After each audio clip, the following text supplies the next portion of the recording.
Good evening बच्चों। आज हम लोग फर्स्ट चैप्टर में ही हैं और आज हम लोग म्यूजियम के बारे में पढ़ रहे हैं बच्चों। आज का टॉपिक है museum is institution of organizing the past. अतीत को संगठित करने वाले प्रतिष्ठान के रूप में संग्रहालय। बच्चों तुम लोग म्यूजियम के बारे में जानते हो, बहुत सारे बच्चों ने म्यूजियम देखा भी होगा, आधुनिक म्यूजियम सबको देखा भी होगा। आज हम लोग जानेंगे कि म्यूजियम शब्द कहाँ से आया, म्यूजियम कैसे लोगों ने संग्रह करना शुरू किया और आज के बड़े बड़े म्यूजियम का उद्देश्य क्या है, ऑब्जेक्टिव क्या है और कैसे प्राइवेट कलेक्शन निजी संग्रह से ये सार्वजनिक संग्रहालय के रूप में परिणत हुआ। बच्चों म्यूजियम इतिहास को जानने के लिए बहुत सारे स्रोत है बच्चों, उसमें से म्यूजियम भी एक प्रमुख स्रोत है। हमारे अतीत को जानने में इसकी महत्वपूर्ण भूमिका है। बच्चों म्यूजियम शब्द, ये जो म्यूजियम शब्द है ये लैटिन भाषा का शब्द है और इसको अंग्रेजी में भी इसी तरह व्यवहृत होता है म्यूजियम, परंतु बच्चों ये ग्रीक भाषा के म्यूजियम शब्द से आया है। ग्रीक भाषा के MOUSEON, ग्रीक भाषा के इस शब्द से म्यूजियम शब्द आया, जिसका अर्थ होता है बच्चों एक ऐसा भवन जिसका संबंध कला और अध्ययन से हो। कला और अध्ययन, स्टडी ऑफ आर्ट से हो, ऐसा। तो म्यूजियम शब्द से म्यूजियम शब्द आया है, ग्रीक भाषा के शब्द से आया है। लैटिन शब्द म्यूजियम इसी तरह से है और अंग्रेजी में इसी तरह इसका व्यवहारित होता है। तो बच्चों ये museum, what is museum? Museum क्या है? संग्रहालय किसको बोलते हैं बच्चों? म्यूजियम को हम लोग संग्रहालय भी बोलते हैं, अजायब घर भी बोलते हैं, जादूघर भी बोलते हैं।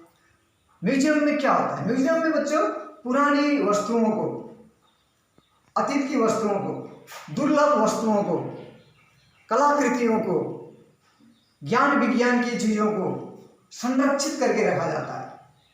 संग्रहालय में इन सारी चीज़ों को संग्रहित करके रखा जाता है। बच्चों ये म्यूजियम का निर्माण आज अचानक, जो विश्व में इतने बड़े बड़े म्यूजियम है विभिन्न यूरोपियन देशों में, अमेरिका में, इंडिया में भी, ये एक दिन में इसका निर्माण नहीं हुआ है बच्चों। ये कोई अचानक एकाएक म्यूजियम का निर्माण हुआ ऐसा नहीं है, ये ऑल ऑफ अ सडन नहीं हुआ। इसके पीछे बहुत दिनों का प्रयास है। और बच्चों पहले म्यूजियम की शुरुआत कैसे हुई?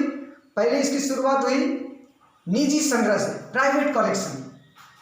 बच्चों विभिन्न देशों में लोगों ने दुर्लभ वस्तुओं को संग्रह करना शुरू किया निजी रूप से। उसको वो लोग निजी संग्रहालय में रखते थे, दुर्लभ वस्तुओं को संग्रह करते थे। इसमें सबसे बड़ी बात बच्चों, उनमें एक जिज्ञासा होती थी। जिज्ञासा के कारण वो लोग, क्यूरियोसिटी के कारण उसको संग्रह करते थे, या तो समाज में अपने प्रेस्टीज को बढ़ाने के लिए। जो रॉयल फैमिली के लोग हैं, जो उच्च कुल के, जो उच्च वर्ग के लोग हैं, जो मध्यम वर्ग के लोग हैं, वो अपने समाज में अपनी प्रेस्टीज, अपने इज्जत को बढ़ाने के लिए भी दुर्लभ वस्तुओं का संग्रह करके रखते थे। इसी तरह प्राइवेट संग्रह से, जो निजी संग्रह से, उससे ये शुरू हुआ। संग्रह करने की प्रवृत्ति जो है मनुष्य में धीरे धीरे बढ़ी। परंतु बच्चों इसमें एक चीज़ है, निजी संग्रहालय में जो चीज़ें संग्रह करके रखी जाती थी उसमें प्रॉब्लम क्या होता था, वो सार्वजनिक नहीं था और उसमें साधारण लोगों का प्रवेश वर्जित था। साधारण लोगों को उसमें प्रवेश नहीं मिलता था।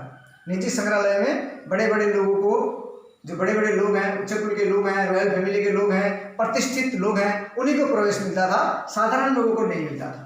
तो ये जो बड़े बड़े संग्रहालय, जो निजी संग्रहालय थे, बाद में धीरे धीरे करके ये संग्रहालय सार्वजनिक संग्रहालय में परिणत हो गया। बच्चों निजी संग्रहालय क्या है? निजी संग्रहालय माने किसी व्यक्ति का अपना निजस्व संग्रहालय, अपना निजी संग्रहालय, उसका प्राइवेट संग्रहालय, उसका संरक्षण का दायित्व वो खुद लेता था। परंतु सार्वजनिक माने गवर्नमेंट का, पब्लिक का, जिसका दायित्व सरकार के पास, समाज के पास होता था। तो ये प्राइवेट संग्रहालय सार्वजनिक संग्रहालय में कैसे परिणत हुआ बच्चों, ये हम लोग को जानना होगा। जो प्राइवेट संग्रहालय है, प्राइवेट म्यूजियम है, इसकी कुछ डिमेरिट्स थी बच्चों। जैसे कुछ इसमें कुछ ऐसी चीज़ें थी जो बाद में प्राइवेट संग्रहालय से ये सार्वजनिक संग्रहालय में परिणत हो गए। जैसे प्राइवेट संग्रहालय को किसी निजी व्यक्ति या संस्था चलाते थे, परंतु इसका कोई गारंटी नहीं था कि उनके बाद उनके आने वाले संतान भी उसी उत्साह के साथ उसको आगे बढ़ाए। और दूसरी बात बच्चों, प्राइवेट संग्रहालय में, जब संग्रहालय बोलते हैं हम लोग, इसमें ज्ञान विज्ञान की चीज़ें होती है, लोगों को जानने की चीज़ें होती है। जब इसमें साधारण लोगों को प्रवेश नहीं दिया जाता है तो फिर संग्रहालय का महत्व कम हो जाता है। तो प्राइवेट संग्रहालय से लोगों को उतना फायदा नहीं मिल रहा था। इसके अतिरिक्त बच्चों, जो निजी संग्रहालय है, ये हमें जानना चाहिए कि निजी संग्रहालय में लोगों को उतना फायदा नहीं पहुंचता था, परंतु ये वहाँ पर बहुत सारी दुर्लभ वस्तुओं का संग्रह करके रखा जाता था। और धीरे धीरे ये निजी संग्रहालय जो है सार्वजनिक संग्रहालय में परिणत हो गए। अब निजी संग्रहालय में इसकी रख रखाव की जिम्मेदारी भी निजी लोगों की होती थी, जिसमें समस्याएं आती थी, इसके संरक्षण में समस्याएं आती थी। तो ऐसे बहुत सारे प्रॉब्लम होते थे जो निजी संग्रहालय में हम लोगों को देखने को मिलता है। परंतु बच्चों, यही निजी संग्रहालय बाद में बहुत सारे निजी संग्रहालय सार्वजनिक संग्रहालय में भी बदल गए। अब हम लोग देखते हैं कि म्यूजियम का उद्देश्य क्या है बच्चों। सबसे पहले हम लोग को जानना होगा संग्रहालय अतीत को जानने के लिए एक संस्था के रूप में संग्रहालय की क्या भूमिका है, और साथ ही साथ बच्चों ये भी हम लोग को जानना होगा कि संग्रहालय, म्यूजियम, जादूगर या अजायब घर से हम लोग क्या पा सकते हैं, इसका महत्व क्या है, इंपॉर्टेंस क्या है, ऑब्जेक्टिव क्या है बच्चों। तो ये ऑब्जेक्टिव जो है, सबसे पहला ऑब्जेक्टिव तो बच्चों संग्रह करना, कलेक्ट करना। म्यूजियम से क्या होता है, म्यूजियम में बहुत सारी दुर्लभ वस्तुओं का संग्रह होता है, उसको कलेक्शन करके रखा जाता है।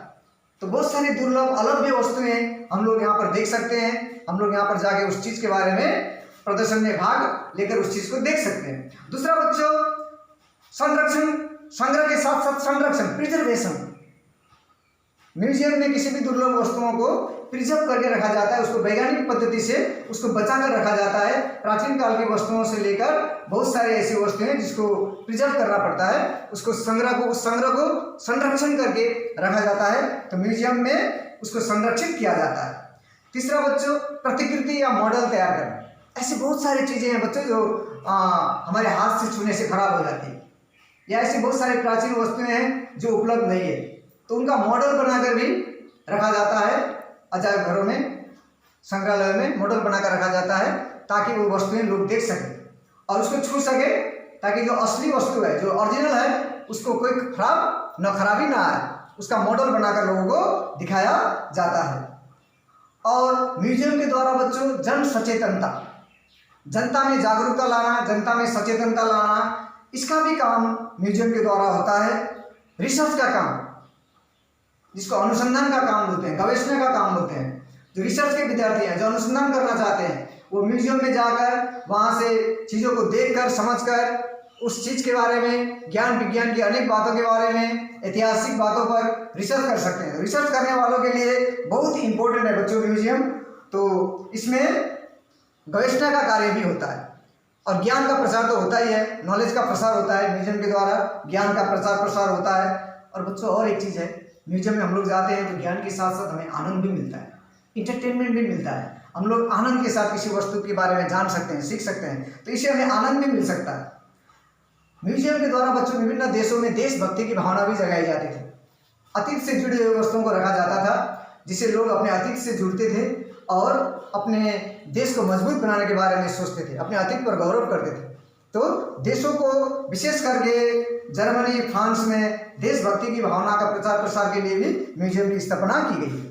राष्ट्रीयता की भावना अर्थात देशभक्ति की भावना, इसके प्रचार प्रसार के लिए भी म्यूजियम की स्थापना की गई है। तो बच्चों म्यूजियम के बहुत सारे उद्देश्य और महत्व है। म्यूजियम के द्वारा हम लोग ज्ञान विज्ञान की बातें जान सकते हैं, अनुसंधान का काम कर सकते हैं, म्यूजियम के द्वारा हम लोगों को शिक्षित कर सकते हैं, म्यूजियम के द्वारा हम लोग जन जागृति ला सकते हैं, म्यूजियम के द्वारा हम लोग राष्ट्रीयता की भावना को बढ़ा सकते हैं। तो इस तरह म्यूजियम का बहुत इंपॉर्टेंस है बच्चों। आधुनिक इतिहास, तो प्राचीन काल में जब म्यूजियम की स्थापना हुई बच्चों, तो हम लोग देखते हैं कि ये कैसे अस्तित्व में आया। तो प्लेटो, तुम लोगों ने सुना होगा, प्लेटो बहुत महान दार्शनिक थे। तो उनका लाइब्रेरी को बहुत प्राचीन संग्रहालय के रूप में जाना जाता है, उनके ग्रंथालय को। उससे पहले भी मेसोपोटामिया में, लाहसा में एक म्यूजियम था बच्चों, उससे भी पुराना म्यूजियम और चीन वंश के शासक, चीन में चीन वंश के शासक ही सम्राट चीन शी हुआंगती, सम्राट चीन शी हुआंगती, जिन्होंने जो रॉयल फैमिली के थे, जिन्होंने दुर्लभ वस्तुओं का संग्रह किया था। तो बच्चों, मेसोपोटामिया के लारसा, प्लेटो का ग्रंथालय या चीन के सम्राट द्वारा स्थापित म्यूजियम हो, ये प्राचीनतम संग्रहालयों में से एक है। अभी हम लोग देखते हैं, तुम लोगों ने नाम सुना होगा ब्रिटिश म्यूजियम। ब्रिटिश म्यूजियम जो लंदन में है, जिसकी स्थापना 1753 में हुआ था। ब्रिटिश म्यूजियम जिसकी स्थापना 1753 में इसकी स्थापना हुई थी। उसके बाद यूफिजी गैलरी जिसकी स्थापना 16वीं शताब्दी में हुई थी और 1765 में इसे जन साधारण पब्लिक के लिए खोल दिया गया था। बच्चों, पेरिस में लूवर म्यूजियम है, LOUVRE।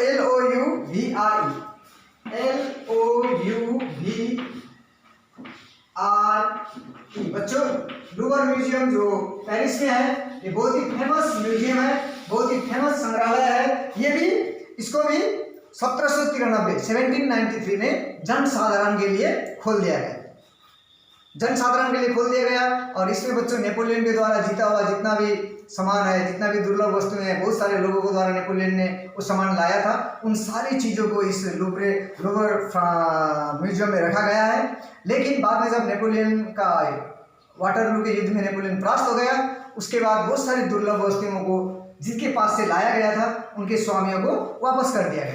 परंतु इसके बावजूद भी वहाँ पर बहुत सारे लूवर म्यूजियम से हम लोग बहुत सारी प्राचीन वस्तुओं के बारे में जान सकते हैं, नेपोलियन के बारे में जान सकते हैं। तो बच्चों, ब्रिटिश म्यूजियम, यूफिजी गैलरी हो अथवा लूवर म्यूजियम, ये फेमस म्यूजियम है, इसके बारे में तुम लोगों को जानना होगा। और प्राचीन काल में जो म्यूजियम थे, जिसको प्लेटो का ग्रंथालय हुआ, लाइब्रेरी हुआ, और मेसोपोटामिया के लारसा में जो म्यूजियम था, और साथ ही साथ चीन में सम्राट चीन शी हुआंगती द्वारा स्थापित जो म्यूजियम था, ये प्राचीनतम काल के म्यूजियम है। बच्चों, और एक चीज़ हम लोग को जानना है, 19वीं और 20वीं शताब्दी को हम लोग अजायब घरों का युग, म्यूजियम का युग बोलते हैं, क्योंकि इस युग में बहुत सारे म्यूजियम की रचना हुई थी। तो संक्षेप में बच्चों, हम लोग को ये जानना होगा, व्हाट इज म्यूजियम, म्यूजियम क्या है। म्यूजियम ज्ञान विज्ञान कला संस्कृति के संरक्षण करके रखी जाने वाली जो संस्था है, जो स्थान है, उसको हम लोग म्यूजियम बोलते हैं, जहाँ पर ज्ञान विज्ञान की बातें, कला या संस्कृति को संरक्षित करके रखा जाता है। और साथ ही साथ म्यूजियम प्राचीन काल में से ही म्यूजियम का थॉट था, म्यूजियम का विचार था, ये एक दिन में इसका निर्माण नहीं हुआ, ये लोगों के संग्रह से इसकी शुरुआत हुई और धीरे धीरे सार्वजनिक संग्रहालयों में ये परिणत हो गए। तो म्यूजियम का लाभ महत्व हम लोगों ने जाना, म्यूजियम का लाभ क्या है, म्यूजियम क्या है, म्यूजियम का उद्देश्य क्या है, म्यूजियम का उद्देश्य क्या है, म्यूजियम का लाभ क्या है, म्यूजियम का इम्पोर्टेंस क्या है। तो इस तरह बच्चों, वर्ल्ड के फेमस म्यूजियम कौन कौन से हैं, ये सारी चीज़ें तुम लोगों को जानना होगा। और संग्रहालय, अजायब घर या जादूघर जिसको बोलते हैं, इसके बारे में तुम लोग फिर किताब में भी डिटेल्स में पढ़ोगे, और कोई असुविधा होगा तो मुझसे भी पूछ सकते हो। आज हम लोग संग्रहालय के बारे में इतना ही पढ़ते हैं बच्चों। कल हम लोग संग्रहालय के प्रकार, विभिन्न प्रकार के म्यूजियम्स होते हैं बच्चों, उन सारे म्यूजियम्स के प्रकार, डिफरेंट काइंड्स ऑफ म्यूजियम के बारे में पढ़ेंगे। तो आज के लिए इतना ही बच्चों, बहुत बहुत धन्यवाद।